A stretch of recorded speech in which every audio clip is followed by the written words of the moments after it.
Bonjour à tous les amis, j'espère que vous allez bien. On se retrouve aujourd'hui pour un tout nouveau live. Beaucoup de choses à dire aujourd'hui. On va analyser Bitcoin, on va analyser Ethereum, on va analyser une quinzaine d'altcoins. Donc vraiment on va faire un gros tour du marché crypto, voir les différentes opportunités qu'on va avoir en ce moment parce qu'il y en a beaucoup des opportunités. Donc déjà on va avoir déjà une grosse première partie du live d'analyse technique vraiment. On va regarder les opportunités, on va regarder les graphiques, qu'est-ce qui se passe, qu'est-ce qui va se passer, qu'est-ce qu'on va pouvoir faire, comment on va profiter des opportunités qui s'offrent à nous sur le marché. Deuxième partie de live, ensuite on ira sur le marché des actions puisqu'on a des actions qui sont en grosse difficulté en ce moment, notamment Snapchat aujourd'hui qui a eu un gros crash, donc on regardera ça. On fera un petit point sur la bourse et notamment sur le marché des actions.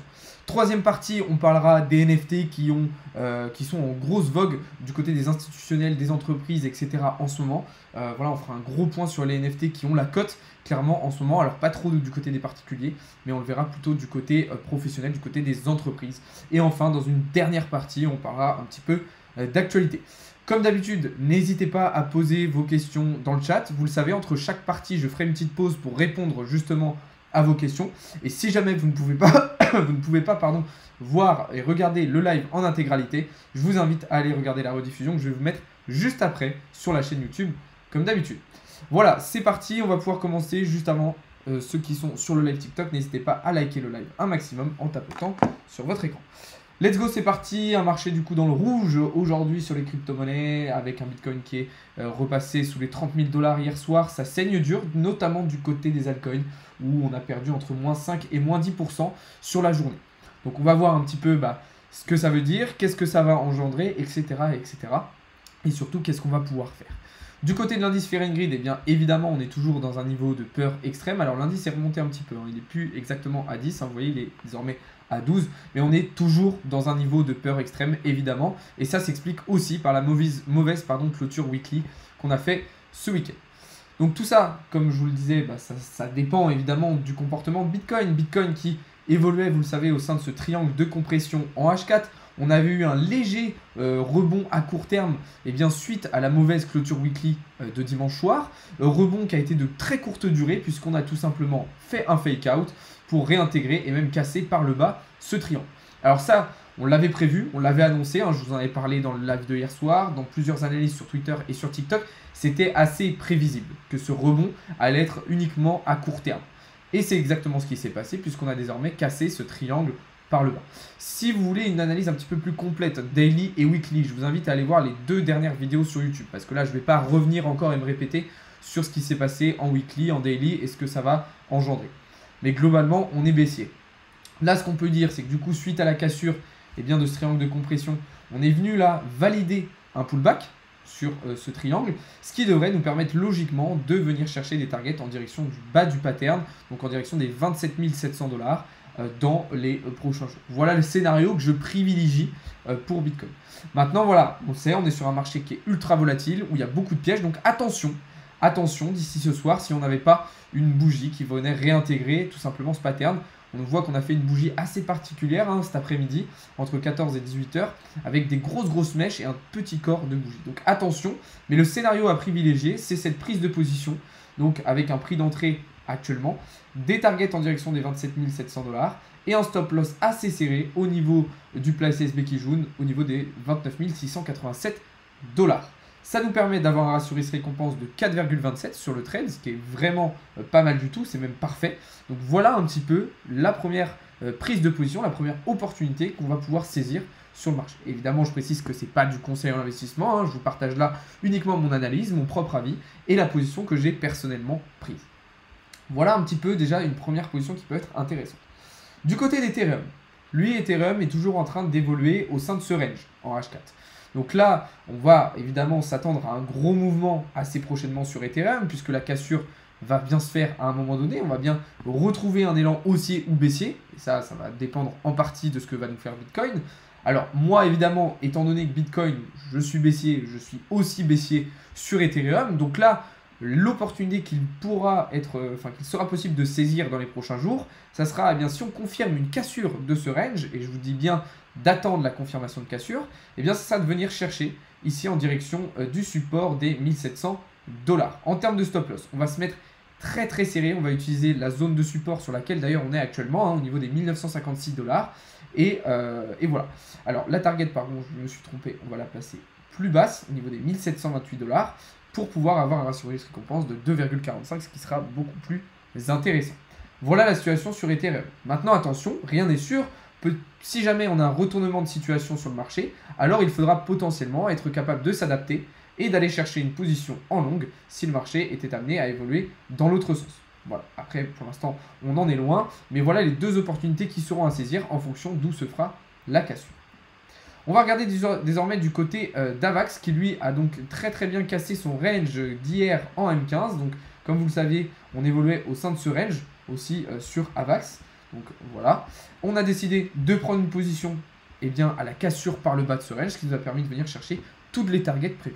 Si vous voulez saisir ce genre d'opportunité que je ne transmets pas tout le temps dans les lives, je vous invite à rejoindre le serveur Discord, puisque c'est au sein de ce serveur que je vais partager tous mes calls, toutes mes prises de position et toutes mes analyses. Donc là, vous voyez que c'était très intéressant. On avait la possibilité en plus de fonctionner avec un TP évolutif sur Avax qui aurait pu nous permettre d'aller chercher une plus-value vraiment très intéressante avec, comme vous le voyez, une correction qui s'est faite jusqu'aux 27 $. Donc voilà un petit peu la situation sur Avax. Du côté de GLD, là, on avait quelque chose de très intéressant aussi avec ce canal ascendant en M15 qu'on a cassé par le bas, qui nous a permis lui aussi de venir chercher toutes les targets qu'on s'était fixées. Là encore, c'était un call que je vous avais partagé dans le serveur Discord, mais je vous en avais parlé aussi dans l'analyse de hier soir. Maintenant, qu'est-ce qui va être possible de faire sur EGLD? Puisque, je vous le rappelle, EGLD, certes, on a ce canal ascendant M15, mais de base, on était surtout dans ce scénario haussier suite à la cassure de ce triangle de compression. Maintenant, comme je vous l'avais dit, cette cassure, elle était un petit peu molle, elle était un petit peu faiblarde en fait. Et du coup, c'est ça qui m'a inquiété, c'est ça qui m'a mis la puce à l'oreille et je me suis dit, ça sera peut-être plus intéressant de clôturer en bénéficie et d'aller chercher du short. Là, on voit qu'on arrive sur une zone de support importante. Donc là, deux solutions. Soit cette zone de support, elle tient, et dans ce cas-là, on va pouvoir long à nouveau en direction des 95 $. Et dans le cas contraire, si cette zone de support ne tenait pas, alors on aurait probablement une correction qui viendrait nous emmener plutôt en direction des 85 $. Donc là, on va être dans une situation très importante. Il va falloir être extrêmement prudent sur les jours à venir et sur ce qui va se passer sur EGLD, puisqu'on va arriver sur une zone de support vraiment ultra importante qu'il va falloir checker assez régulièrement. Donc là, vous voyez que sur la fin de journée, on a plutôt bien réagi, mais on semble se rediriger vers une nouvelle baisse d'ici la soirée. Donc là, en scalping, ça peut être intéressant de short d'ici ce soir, puisque je pense qu'on devrait revenir tester le support. Et arriver sur le support, deux solutions. Soit on se rend compte qu'on a des signaux de rebond, on a des volumes et on a du dynamisme. Dans ce cas-là, long, direction les 92 $. Et dans le cas contraire, si on se rend compte que le support ne tient pas et qu'on va potentiellement le casser, alors on prendra un short vers les 85 $. Voilà un petit peu la situation sur EGLD. Globalement, ce qu'il faut retenir, c'est que les altcoins, dans leur intégralité, sont dans des scénarios assez similaires. C'est-à-dire que globalement, on a assez bien latéralisé sur les derniers jours. Et là, on s'apprête du coup à aller chercher des gros mouvements. Bon, le Gala, lui, on en a parlé hier. Comme je vous l'ai dit, moi, j'étais pas très serein avec ces cassures aussi que je trouvais un petit peu molles. C'est pour ça d'ailleurs que hier soir, j'avais clôturé 50% de ma position en bénéfice. Et j'ai clôturé les 50 autres lorsqu'on est revenu sur le point d'entrée. Parce que voilà, je voulais vraiment être sûr de clôturer avec zéro perte sur mon trade. C'est ce que j'ai fait. Là, au final, on se rend compte qu'on est revenu tester en fait. Alors attendez que je trace bien. On est revenu tester tout à l'heure, avec cette mèche, la trendline du pattern. Donc là, clairement, ça va être assez compliqué pour le Gala selon moi, puisque la cassure, on va dire, est annulée.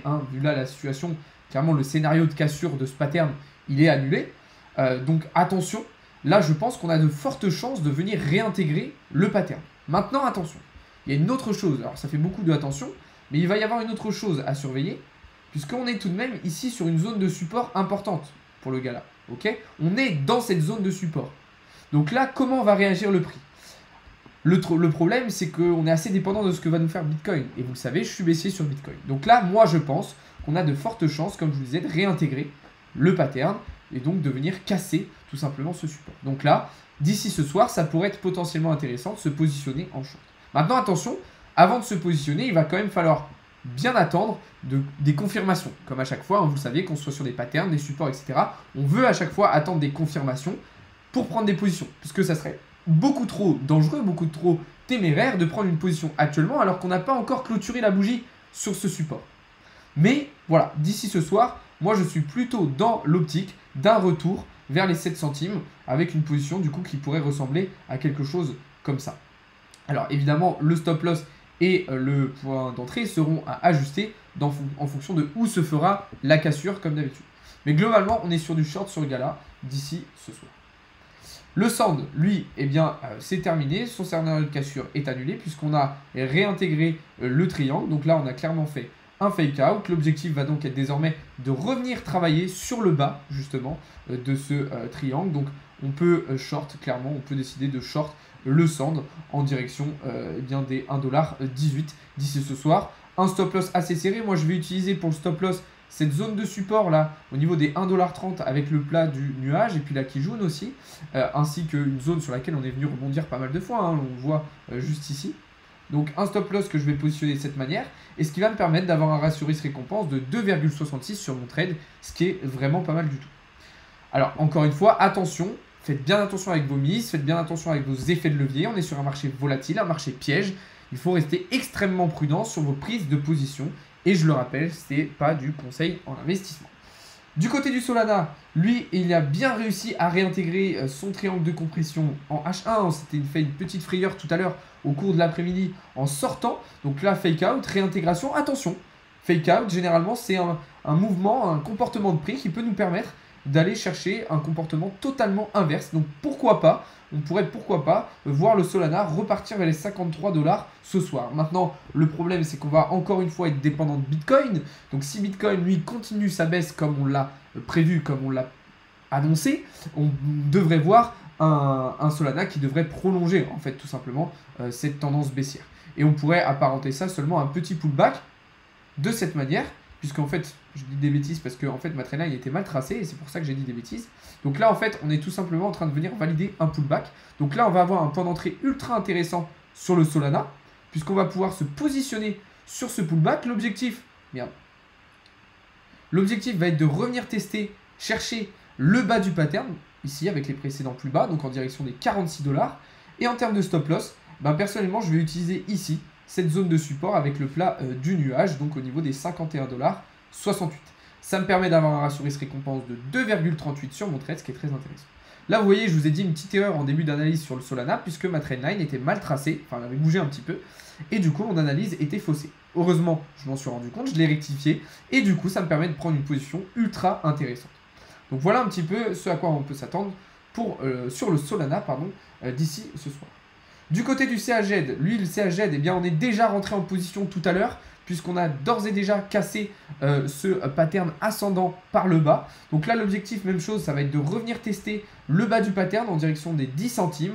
Un stop loss assez serré au niveau du plat SSB Kijun au niveau des 12 centimes 37 et un ratio risque récompense de 3,36. Alors là c'est encore possible de rentrer sur le trade puisque vous voyez on n'est pas si loin du prix d'entrée. Ok. Attention, du coup, réduisez un petit peu votre effet de levier et votre mise, mais il est encore possible de rentrer ici sur le CAG. Donc voilà un petit peu une opportunité qui est encore largement valable selon moi. Ensuite, du côté du IOTA, eh bien lui, l'IOTA, c'est la même chose. Il évolue toujours au sein de ce triangle de compression en H1. Même chose, on est baissier. Objectif, revenir travailler sur le bas du pattern.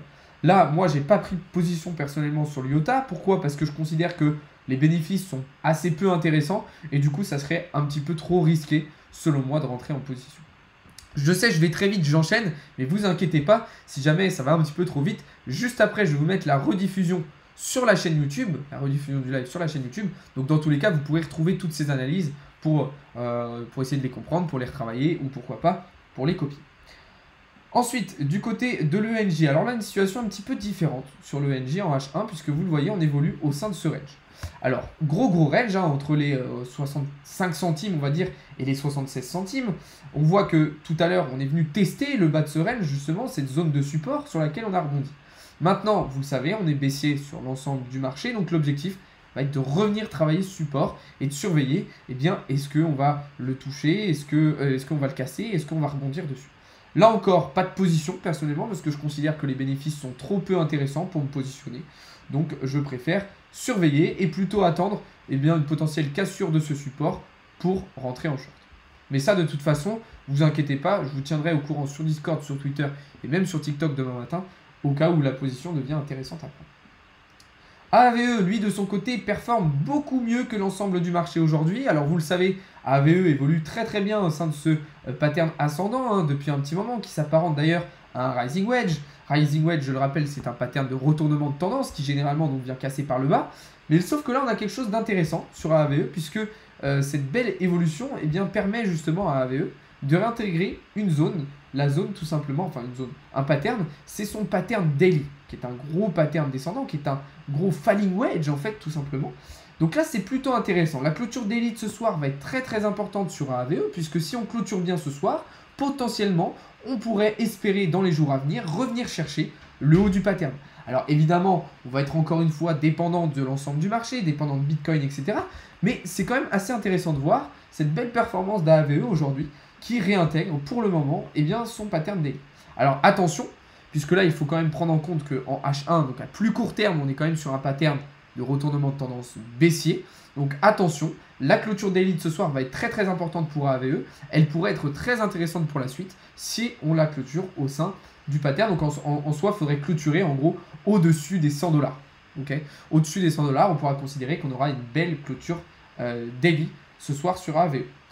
On va terminer cette première partie d'analyse, enfin cette partie analyse crypto avec le Ape et le GMT qui sont tous deux dans des situations similaires. Là, comme sur le reste des altcoins, eh bien, on va surveiller si on confirme les cassures par le bas et dans ce cas-là, on rentrera en short ou si on réintègre et dans ce cas-là, on pourra aller chercher du long. Là, pour le Ape, le short semble être un scénario à privilégier puisque vous voyez qu'on semble avoir validé un pullback sur le bas du pattern. Donc l'objectif sera de revenir chercher les bougies précédentes vers les 5 $. Et pour le GMT, alors lui, GMT est encore au sein de son pattern, mais le pullback semble se valider aussi très prochainement. Et dans ce cas-là, le GMT, lui, on ira en short pour aller chercher les 94 centimes. Voilà pour cette grosse première partie d'analyse technique sur le marché crypto. J'espère que je vous ai bien éclairé. Ma chaîne YouTube, c'est Crypto Learning. C'est Crypto Learning, je vous l'ai montré juste avant. Vous pouvez aller vous abonner, vous pouvez aller regarder les rediffusions juste après. Donc voilà. Qu'est-ce que je voulais dire aussi? Là, je vais faire une petite pause réponse à vos questions. On va regarder un petit peu les différentes questions que vous m'avez posées. Et puis après, on va pouvoir passer sur une analyse de la bourse, puisqu'on a le marché des actions qui est en grosse difficulté. Elle marche tes analyses. Eh bien, je t'invite à aller voir les résultats que je poste dans le serveur Discord. Toutes les semaines, je mets les résultats de la semaine. Donc, tu verras que on est très bien. Il y a un compte fake de toi qui essaye de nous vendre des formations. Ouais, j'ai vu, Mathias. Alors, il y a un compte fake en ce moment sur Insta qui essaye de vendre des trucs. Donc, s'il vous plaît, allez le signaler, allez le bloquer et surtout ne répondez pas s'il vous envoie des messages puisque ce n'est pas moi, ok? Vous savez, moi, mon compte, c'est Crypto Learning 21, c'est pas Crypto Learning 22 ou je sais pas quoi. Donc, allez le signaler, allez le bloquer. Ne répondez pas s'il vous envoie des messages puisque ce n'est pas moi. Donc, vraiment, faites très attention à ça. Donc, voilà un petit peu pour cette première partie. J'ai une question importante concernant une nouvelle crypto-monnaie. Vas-y, je t'écoute, oh boy, toi. Possible Bitcoin à 20K? Oui, c'est possible. Pour ça, je t'invite à aller voir la vidéo d'analyse que j'ai postée hier. Alors merde, j'ai fait un truc là sur le... J'ai fait un truc sur le live. Je sais pas ce que j'ai foutu. Merde. Merde. Là, je peux plus vous... Ah, c'est bon. J'allais dire, je peux plus vous enlever vos questions. Oui, Bitcoin à 20K, c'est possible. Je vous invite à aller voir les vidéos que je vous ai mis hier et avant-hier sur la chaîne YouTube, puisque j'explique justement le scénario dans lequel on est en ce moment sur le marché des crypto-monnaies et qu'est-ce qui peut potentiellement se passer. SSO, ça te dit quelque chose? Non, pas du tout, je connais pas du tout. Je connais pas du tout. C'est quoi comme... c'est sur quel... c'est quel écosystème? Je connais pas du tout cette crypto-monnaie. Dites-moi dans le chat, est-ce que vous connaissez la crypto SSO? Personnellement, je connais pas du tout. Salut Alex, j'avais un accès VIP sur Telegram. Est-ce que je suis VIP sur ton Discord ou non? Oui, alors je vous l'ai dit, et ça fait des mois que je vous le dis les amis, depuis qu'on a ouvert le serveur Discord. Vous inquiétez pas, si vous étiez VIP sur Telegram, il faut m'envoyer un message sur Instagram, enfin sur Instagram, sur Telegram ou sur Discord. Vous trouvez un moyen de m'envoyer un message Et moi, je vous ajouterai aussi, du coup, directement sur le Discord en tant que VIP. Tu crois qu'après la correction, la saison peut arriver cette année? Oui, je pense que d'ici la fin de l'année 2022, on pourrait avoir une très très belle alt saison. Maintenant, voilà, on va être aussi dépendant du contexte macroéconomique, du contexte global dans le monde. Et puis évidemment, on va être dépendant aussi de Bitcoin. Comment suivre le Discord? Le lien du Discord, il est dans la bio, les amis. Je vous invite à aller le rejoindre. Vous pouvez tout simplement le rejoindre. Le lien est dans la bio. Donc vous cliquez, vous allez alors tous mes réseaux sociaux qui vont s'afficher. Donc je vous laisse aller voir tout ça. Ok les amis, on va pouvoir aller...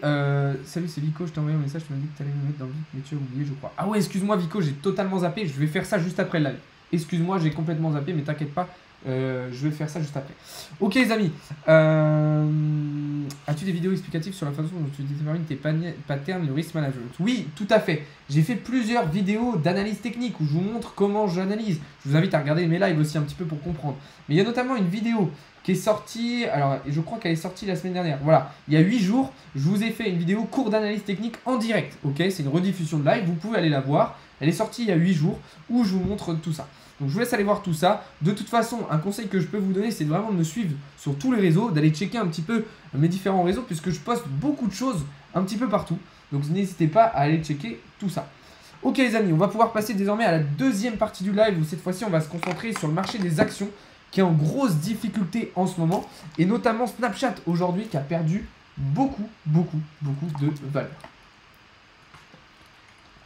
Hop, vous voyez ce trou énorme qu'on a sur l'action de Snapchat aujourd'hui. On est passé de 22,50 $ à moins de 14 $ en l'espace de seulement quelques heures. Alors qu'est-ce qui s'est passé? Je ne sais pas exactement encore. J'ai pas eu trop d'informations. Est-ce qu'il y a eu un problème sur Snapchat? Est-ce qu'on a une mauvaise actualité venant de Snap? Qu'est-ce qui se passe? Je ne sais pas encore. Mais en tout cas, ça semble très problématique puisque moins 31% en l'espace de quelques heures, c'est assez phénoménal. Moi, ce qui me fait rire, c'est que généralement, on taxe les crypto-monnaies de trop volatiles. On nous dit oui, les cryptos, c'est volatile, les gens perdent de l'argent, etc. Mais vous vous rendez compte qu'on a Facebook qui s'est totalement écroulé sur cette fin d'année, sur ce début d'année de 2022. On a Snapchat aujourd'hui qui nous fait n'importe quoi. On avait une situation similaire sur Amazon. Alors là, je ne retrouve plus mon token d'Amazon. Mais vous voyez que c'est quand même assez impressionnant. On a un marché des actions qui est en grosse difficulté. Donc là, Snapchat qui perd moins 30% dans la journée. Pourquoi? On ne sait pas encore. Mais c'est quand même assez problématique. Surtout que vous voyez qu'on a vraiment un trou énorme. Donc c'est-à-dire que cette bougie-là, hier, a clôturé là. Et puis aujourd'hui, elle s'ouvre ici. C'est assez problématique. Apple est peut-être l'une des seules actions encore, une des grosses actions, grosse capitalisation qui tient le coup encore aujourd'hui sur le marché des actions. Et heureusement, puisqu'on le sait, des indices comme le S&P 500 sont encore aujourd'hui assez dépendants de l'action Apple qui est l'une des plus grosses actions sur le marché aujourd'hui. Donc c'est assez problématique sur le marché des actions. Facebook, on le sait, est en grosse difficulté aussi sur ce début d'année 2022. Donc il faut arrêter de dire que les cryptos sont volatiles, que les cryptos c'est dangereux parce que ça perd de la valeur des fois énormément en l'espace de peu de temps. On voit clairement que sur le marché des actions, sur ce début d'année 2022, on a quelque chose de similaire. On a des actions qui perdent moins 30, moins 40, moins 50% en l'espace de très peu de temps. On avait eu la même chose avec l'action Moderna au début de l'année qui s'était totalement ramassé la gueule. Donc voilà un petit peu ce qu'on peut dire. C'est que oui, les cryptos c'est volatile, mais les actions ça peut l'être aussi parfois. Donc c'est pas parce que voilà, on est sur un marché des actions que c'est beaucoup plus safe, que c'est pas volatile, qu'on peut pas avoir des chutes brutales comme des hausses brutales. Donc faites attention aussi si vous êtes sur le marché des actions. Maintenant, qu'est-ce que ça veut dire? Pourquoi le marché des actions comme ça chute? Qu'est-ce que ça laisse paraître en fait? Eh bien c'est tout simplement une situation et une santé économique mondiale qui est mauvaise. On a clairement un très mauvais contexte macroéconomique aujourd'hui partout dans le monde. Il y a eu le Covid, il y a encore la guerre entre la Russie et l'Ukraine. Là on commence à parler d'une potentielle épidémie de variole du singe. Donc on a clairement un contexte ultra compliqué. Et puis d'un autre côté, on a en plus de ça des banques centrales qui continuent d'imprimer de l'argent. On a de l'inflation qui grimpe de partout. Donc clairement, on a un contexte macroéconomique qui est catastrophique. Donc du coup, pour s'en sortir eh bien, sur le marché des actions, il va falloir saisir les tendances.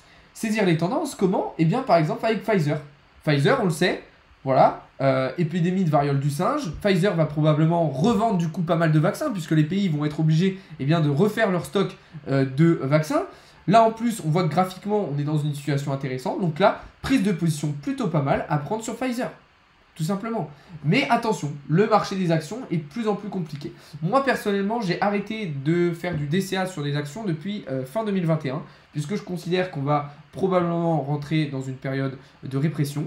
Je pense qu'un crack boursier ultra important va arriver dans les prochains mois ou les prochaines années. Donc, personnellement, j'ai arrêté d'acheter des actions. Par contre, je continue à prendre des prises de position, des trades à court terme sur certaines actions qui sont parfois assez volatiles.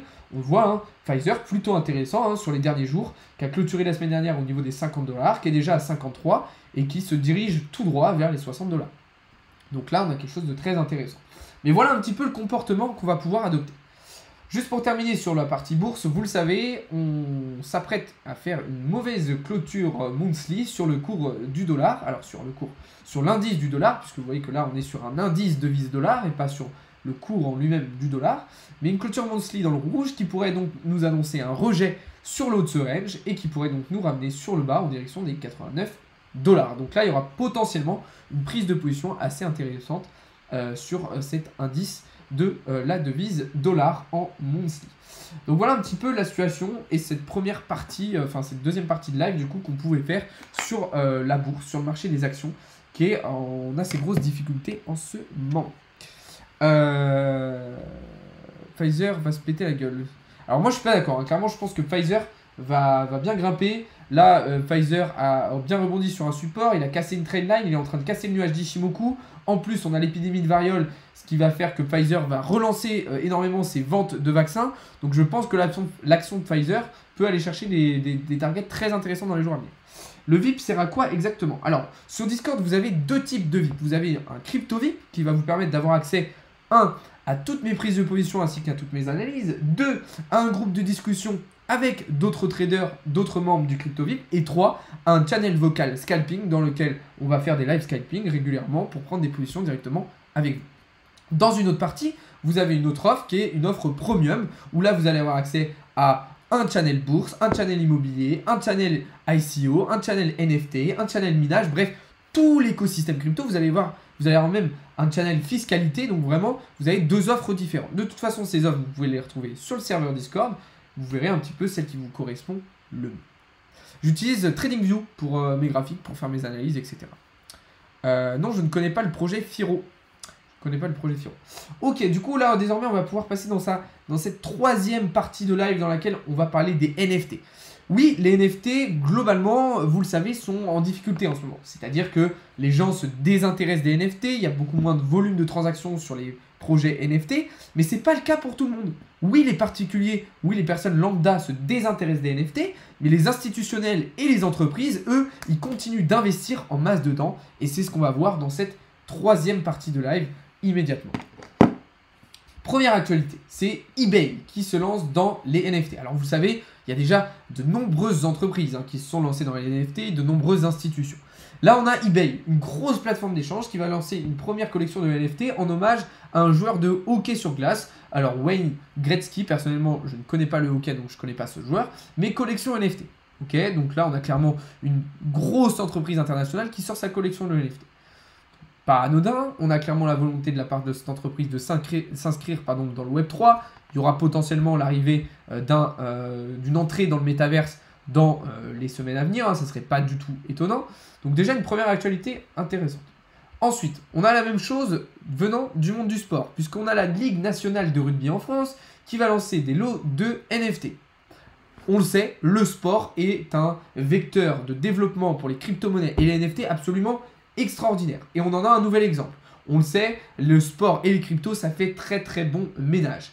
Ce qui est intéressant avec avec le sport, c'est que du coup, ça crée une relation justement entre les clubs, entre les joueurs et entre les supporters qui vont permettre, via les NFT, de participer à l'activité de leur équipe, de leur club et de leurs joueurs. Et du coup, cette participation, cette interaction, eh bien évidemment, elle va permettre potentiellement à ces NFT de prendre de la valeur. On a l'exemple avec les NFT de Roland Garros qui sont sortis. Tout simplement. On a l'exemple avec MyTV Chain, un projet NFT dont je vous avais parlé il y a maintenant plusieurs mois. Donc très intéressant de là, voir encore un projet sportif qui se lance dans les NFT.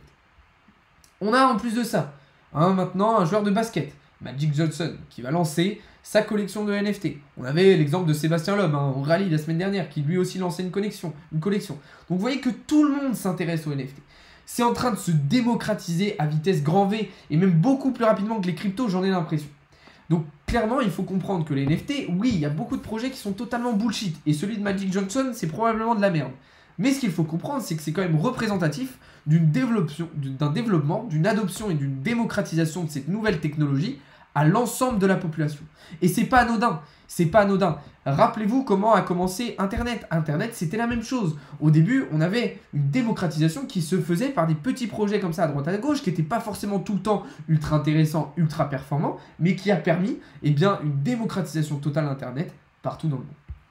En parlant de démocratisation, on a l'un des services de paiement les plus utilisés de la planète, PayPal, qui va essayer d'englober tous les services liés à la crypto et à la blockchain dans les prochains mois.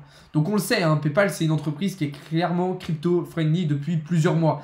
Ils ont engagé des équipes pour s'occuper des crypto-monnaies, ils ont ouvert des services en crypto-monnaie, et là ils veulent vraiment englober tous les services possibles, crypto, NFT, blockchain, Web3. Donc très intéressant. Là, ça va aussi permettre une démocratisation très très folle, très rapide, et une adoption en fait de la part du grand public des crypto-monnaies. Puisqu'on le sait, PayPal c'est clairement un moyen de paiement qui est très utilisé partout dans le monde. Et si désormais avec ce moyen de paiement on peut utiliser les crypto-monnaies, ça va augmenter encore plus cette utilisation. Et qui dit utilisation dit forcément des volumes qui augmentent et donc des prix qui augmentent eux aussi. Et c'est là que c'est intéressant.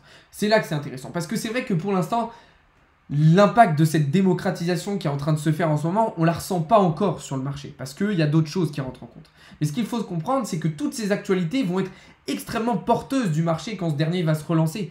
Et ça va créer vraiment un engouement absolument fou et ça va tout exploser. Clairement, je pense que ça va être absolument incroyable. Encore des entreprises et encore des institutions qui se lancent dans ce domaine-là. C'est la banque BNP Paribas et JP Morgan, une des plus grosses banques américaines, qui se lance dans le Web3 et sur la blockchain avec un nouveau réseau, le réseau Onyx. Donc là, on a clairement deux grosses banques, puisque BNP Paribas, faut le savoir, ça englobe quasiment l'intégralité des banques françaises, et JP Morgan, une des plus grosses banques américaines. Donc c'est pas anodin du tout. Là encore, on a des multinationales, des entreprises et des institutions ultra puissantes et qui pèsent énormément en termes de pouvoir, mais aussi d'un point de vue financier, qui investissent là-dedans. Là encore, je le répète, c'est pas anodin. Ok, je vous partage toutes ces actualités, je vous les balance comme ça, mais c'est pour vraiment vous rendre compte. Et si jamais il y a des personnes parmi vous qui sont encore sceptiques, qu'il se passe quelque chose, et il va se passer des choses. Bon, je vais m'arrêter là et je vais passer avec une dernière actualité. Là encore, on a une personne qui va se développer dans le Web3, dans les NFT, c'est Pharrell Williams. Certes, le sport est un vecteur de développement pour les cryptos, la musique l'est aussi. On a eu Spotify qui va désormais lancer les NFT prochainement. Là, on a un nouveau projet Web3 de Pharrell Williams. Donc tout ça va encore se démocratiser, je me répète, je sais, mais c'est absolument fou ce qui se passe. Donc comme je vous le disais, oui les NFT sont un petit peu en perte de vitesse de la part du grand public, oui ça attire un petit peu moins, mais certaines personnes n'arrêtent pas d'investir, les entreprises continuent, les institutions continuent, les personnalités continuent. Donc il faut continuer, il ne faut pas lâcher l'affaire. Voilà les amis, on va arriver au terme de ce live, au terme de cette vidéo. Non, je ne connais pas le projet Next Step Robin. Donc voilà, c'était un live très dense. On a vu beaucoup de choses aujourd'hui. Si certaines personnes n'ont pas pu suivre en intégralité justement ce live, encore une fois, je vous le répète, n'hésitez pas à aller voir la rediffusion que je vais vous mettre juste après sur la chaîne YouTube. Sinon, je vous invite à venir me rejoindre sur les différents réseaux sociaux et notamment sur le serveur Discord. Tous les liens sont dans la bio les amis. Sur ce, je vais vous souhaiter une très bonne soirée. Merci beaucoup de m'avoir regardé. Bonne soirée à tous, on se retrouve dès demain matin pour davantage de contenu et davantage d'analyse. Salut, c'était Alex de Crypto Learning.